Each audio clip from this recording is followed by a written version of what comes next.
So welcome to Mike, Brodie, and Paul Sheik. Thank you. Oh, we gotta both use this. Yeah, we'll just pass it back and forth. Oh, okay.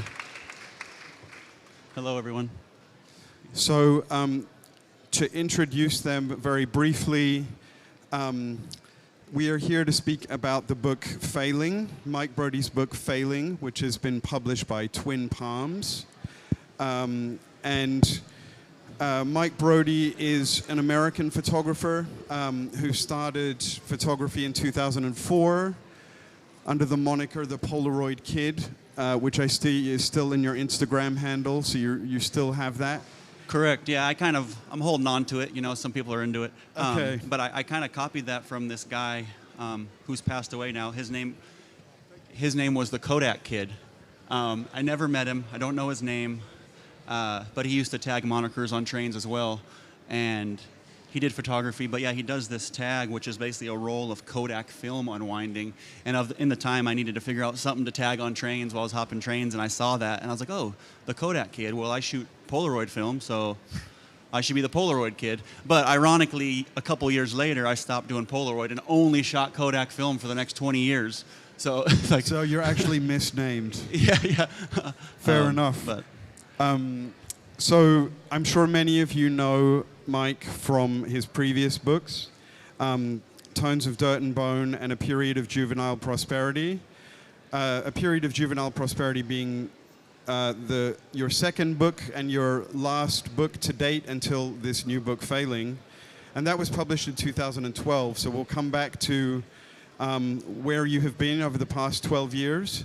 And we're also joined by Paul Sheik, who is not the publisher of Twin Palms, but the publisher of TBW books, but who is a long-standing collaborator with Mike and who's been heavily involved in the process of making this book Failing. So correct. If it wasn't for this guy, I would just be another guy. You know, no one would know who my photography was. So my first question to you, Mike, would just be, I understand that you kind of deliberately stepped away from the art world, I guess 12 years ago or at some moment like that. And I'd be curious to know sort of what motivated that decision and what motivated you to come back. Good question, I'll tell you. I'm sorry, I'm really distracted by your meticulous notes. It's cool. Sadly, all these questions are scripted. I don't know what year it totally happened. I would say around 2009 is probably when I wrapped up the photos from A Period of Juvenile Prosperity. I kind of had enough of train riding. I had enough of punk rock and drinking and just kind of roaming aimlessly around the country, not knowing what I was really doing with my life. And I started to develop an interest in diesel engines and trains and locomotives and things like that. And so I decided to go to diesel mechanic school to become a diesel mechanic. And so I did that. So in my mind, I was just like, oh, I'm done with photography. You know, I don't want to do this. I don't want to be part of this art world, you know. And it was really right when it was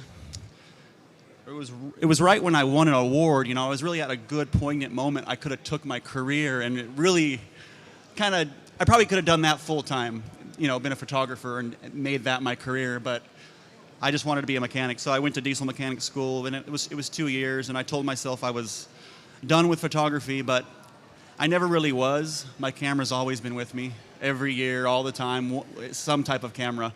Maybe 2010, I shot, you know, I didn't take any photos.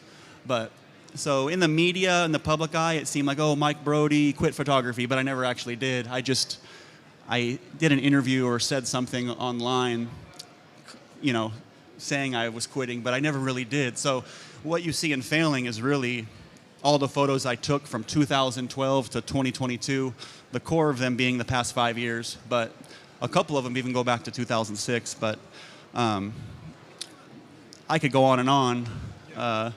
That's the quitting photography answer. Yeah.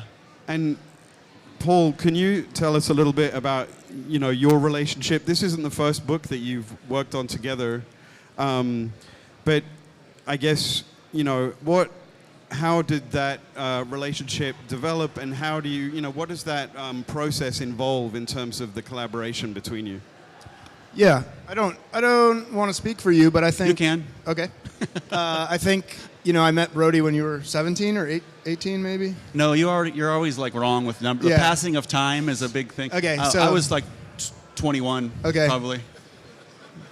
I was old enough to drink, that's for sure, because we were at a party. But I definitely was interested from the very beginning when I saw the Polaroids, and so Yeah. I just felt like I could. Sorry, that's what it was. It was the Polaroids. You were at, this is great to talk to you, by the way. I haven't seen Paul in a while, actually, so this is cool.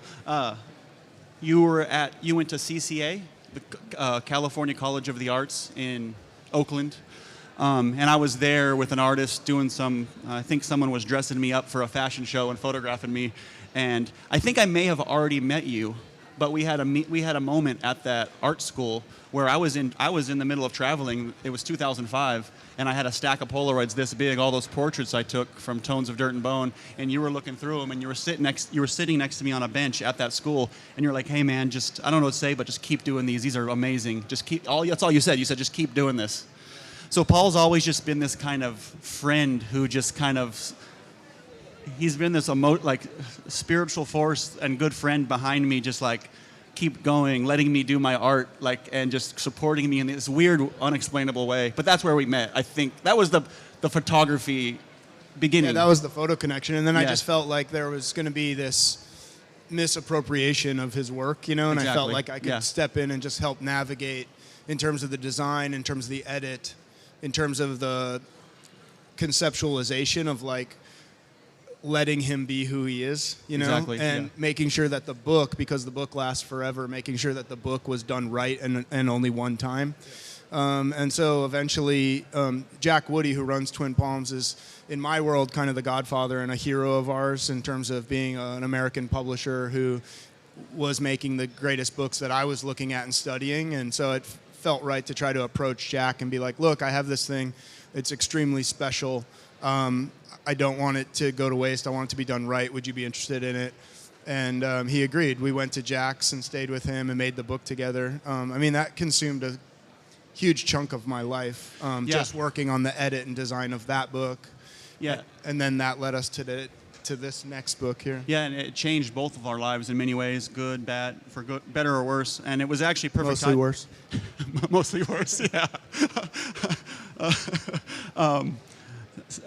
But it was perfect timing because right when I went to diesel mechanic school, we kind of had that relationship, and I basically gave him all the work, all the negatives, everything, full control, and he edited the whole book. And of course, I looked and said, "Yeah, man, that looks good," but he handled it all, and I really just hung out and was supportive, and it was I think the thing to take away from it is that Brodie's this brilliant photographer and has this access that very few people have, and he gets in and makes photos in a way that really I've rarely ever seen, even in the books that I study, the people who have passed on, the legacy of American documentary, quote-unquote, road photography.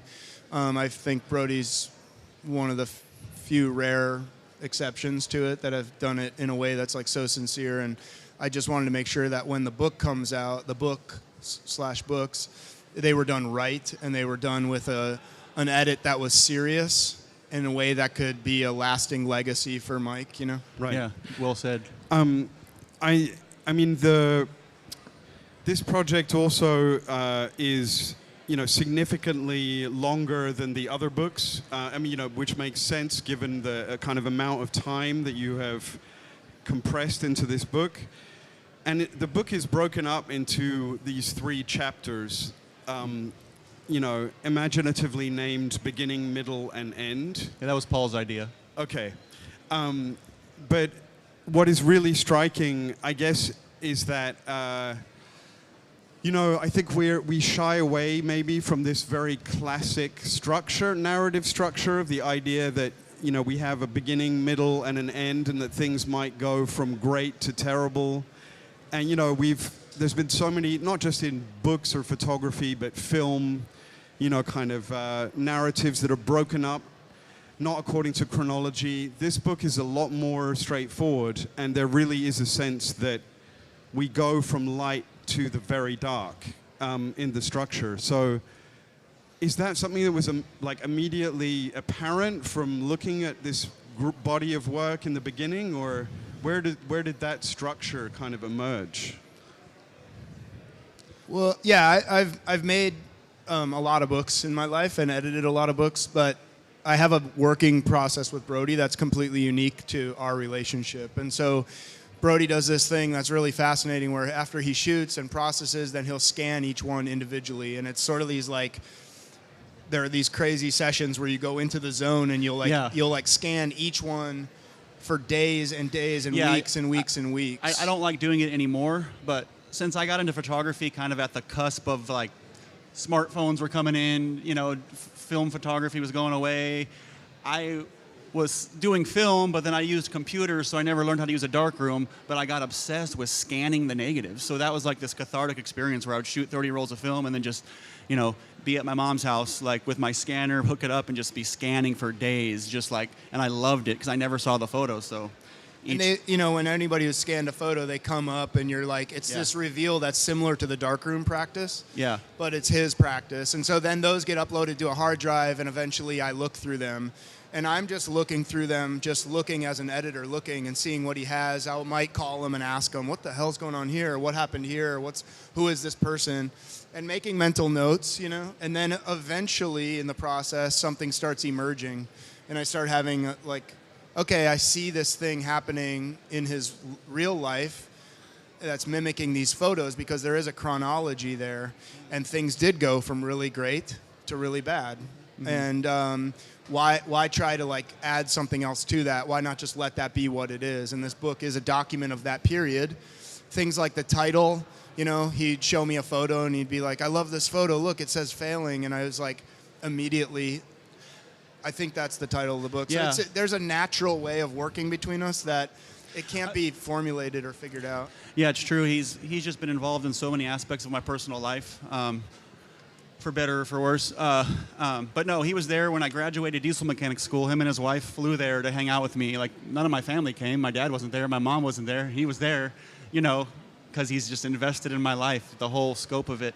And him and his wife threw an engagement party for when I got married. You know, he's just been at these milestones in my life, so I think what he knows about me personally informs the way he edits my photos. So without him, a lot of really poignant, important photos I would have overlooked in all my books. I would have just kind of been like, oh, these are cool, and let's publish a book. And I would have really, none of my books would have been the same.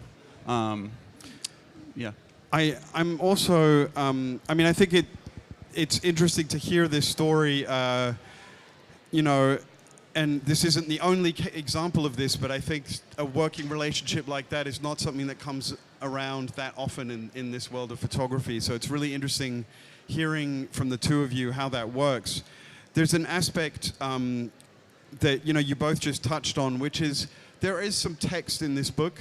You know, we were given tiny little fragments of information, you know, people's names sometimes. I'm curious about how that works, because it seems like you don't want this to become a kind of abstract adventure, but you want the specifics of these people, these places, these moments. Yeah, it needed titles, and that was mostly Paul. Oh, it was just collaborative.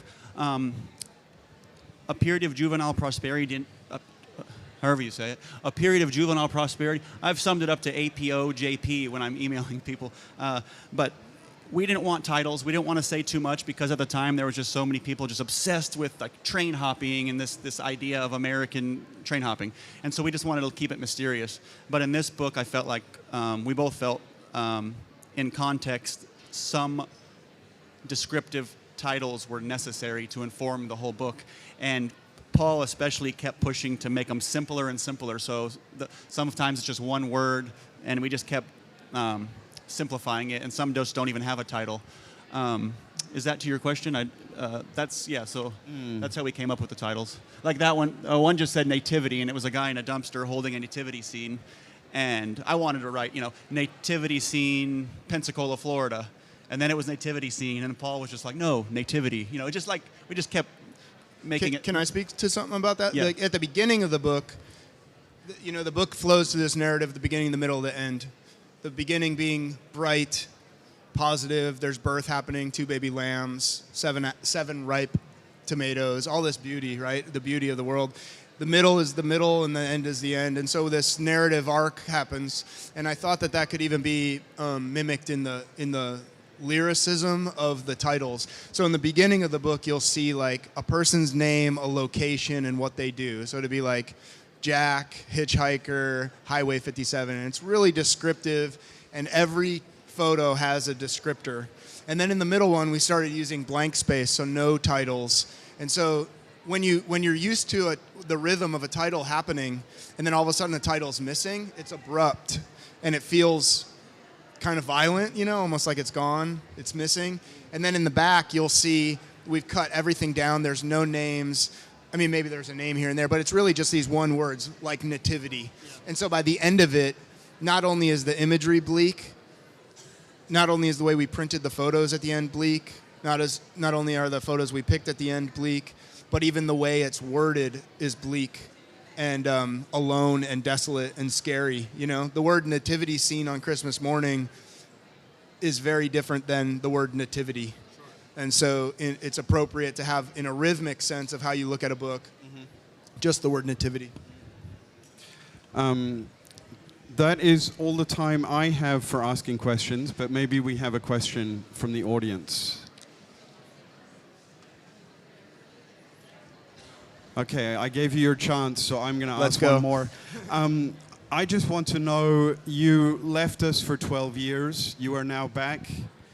Do you want to tell us you're about to retire from photography forever, or do we get you back, and are we going to be seeing more? I don't think I'll ever retire, and I'm always subconsciously working on future projects, whether I know it or not. Like right now, I don't have a camera. Like I sold it because I needed money. I have this. I have these Fuji disposables, which this is another project. I've been shooting these Fuji disposables and Kodak disposables since 2012. So I have thousands and thousands of these photographs that I took while I was taking these photos. So that's a whole nother rabbit hole. Were you aware of this, Paul? He knows. I have the hard drives. I'm well aware. Yeah. He actually you helped with a small book of them.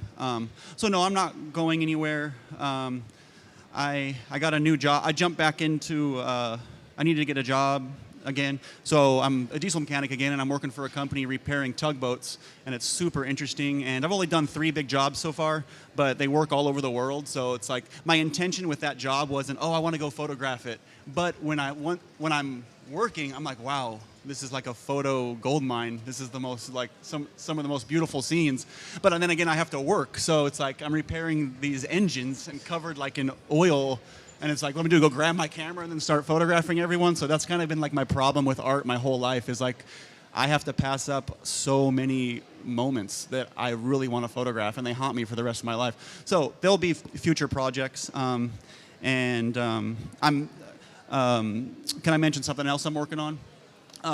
So who you'll see in this book a few times, not her, that's my ex-wife, but there's a girl named Mia Smith. And she passed away, but she left me with a lot of her art. She was a photographer too, and I'm trying to carry on some sort of a legacy. I kind of call it a mythology, you know, because I'm creating a story about her life for people who never knew her. But I'm left with a lot of photos from her, black and white photos, color photos, Polaroids, and I'm trying to publish work with that idea in mind. So I got a lot of projects going, so I'm not quitting photography. I mean, okay, well, I think we're all delighted to hear that you are here to stay, and thank you so much to both of you for speaking with me. Thank you. That was thanks. Good talk. Appreciate it. Thank you, Mike. Thanks, man. All right.